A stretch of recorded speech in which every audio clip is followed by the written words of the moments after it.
Күйеуімен жарысқан келіншек.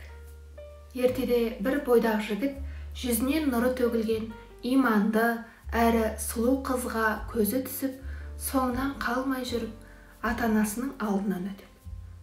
Бұйрық болса, бағын байламайық деген ата-анасы разылығын беріп, ақ некелерін қиды. Тойдан соң бірнеше күндер өтіп жас келіншек күйеуіне «Екеуміз жарысайықшы» дейді. Күйеуі «Неден жарысамыз?» деп сұрады.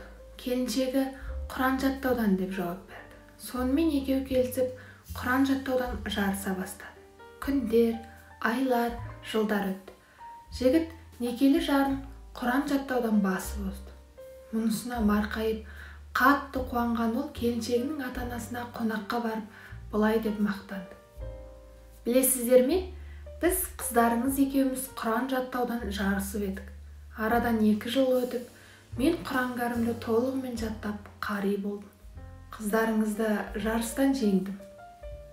Бұл сөздерді естіген қыздың ата-анасы аң-таң болып жігітке «Балам-ау, біздің қызымыз Құран кәрімді 9 жасында тәмамдап жатқа білген. Сен мұны білмеуші ме едің?» десті. Жігіт мұны естіп қайран болды. Әйеліне келіп, «Мұны менен неге жасырдың?» деп сұрады. Сонда парасатты келіншек былай деп жауап беріпті.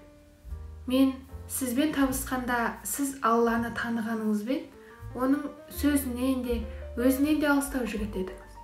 Мен сізге тұрмысқа шығып, Алланы, оның қасиетті кітабын үйретем деп бел будым. Себебі, егер Алла жазса, жәннатта сізбен бір деңгейде болуды қаладым». Достар, ғибратты әңгімелерді қолдап, арнаға жазылып кетуді ұмытпаңыздар. Тыңдағандарыңызға көп рахмет.